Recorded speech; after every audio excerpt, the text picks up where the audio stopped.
कभी तुमने नोटिस करा है, जो अपनी मम्मी लोग होती हैं खतरनाक होती हैं, मतलब जो मम्मी लोग होती हैं, तो जब वो सो रही होती हैं तो आप हल्की सी भी आवाज़ नहीं कर सकते। मतलब मेरे घर पे तो ऐसा बहुत हुआ है।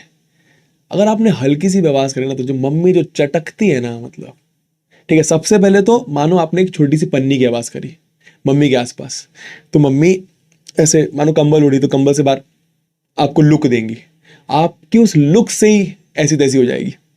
उसके बाद फिर आपने कुछ गलती से कर दिया तो अब आपकी फट गई एकदम से कि भाई अबे यार, फिर डांट पड़ सकती है, फिर मम्मी लुक देंगी। तो मतलब मम्मी जब कुछ कर रही है, मम्मी जब सो रही है, तो आप आवाज़ नहीं कर सकते उनके सामने। ये बड़ा टेंशन, ये टेंशन वाला सीन होता है थोड़ा सा।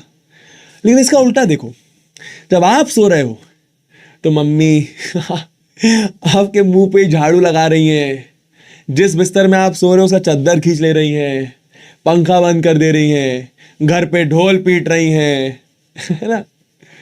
तो मम्मी लोग का एपिक होता है। उनकी नींद उनके लिए नींद होती है, हमारी नींद एकदम वो करके रखती है, क्या मतलब ही नहीं उनको। नहीं, खतरनाक होती हैं बट स्वीट भी बहुत होती है ना। मुझे ऐसा लगता है कि अपने से सबसे ज्यादा प्यार ना अपनी मम्मी ही कर सकती है। मतलब पापा भी नहीं, मतलब पापा भी करते होंगे बट मतलब पापा भी दोनों करते हैं, बट पता नहीं फॉर सम रीजन ऐसा लगता है कि सबसे ज्यादा प्यार मम्मी कर सकती है। और मतलब वो बॉन्ड ही एकदम अलग है ना यार। मतलब पापा से अपनी कभी कभी बात होती है ना, पापा से कभी कभी मिलेंगे, एक हफ्ते में एक बार, 2 हफ्ते में एक बार। मम्मी से डेली का मिलना जुलना है ना। खाना ही वो बना के दे रही है, डेली गाली भी वही दे रही है और डांट भी वही रही है, सामान लाने को भी वही बोल रही हैं, ठीक है। कभी कभी जो छोटे होते थे बचपन में, तो मम्मी ने कोई सामान लाने को बोला, मानो लिस्ट दी सामान लाने के लिए, तो उन्होंने 5 सामान बोले। भाई वो भी एक बड़ी टेंशन वाली सिचुएशन है कि मम्मी ने 5 सामान बोले तो वो 5 सामान लाने ही लाने हैं, है ना। मेरे साथ तो ऐसा होता था कि मैंने मानो एक पर्ची में मम्मी के सामान लिख लिए, क्योंकि डर लगता था।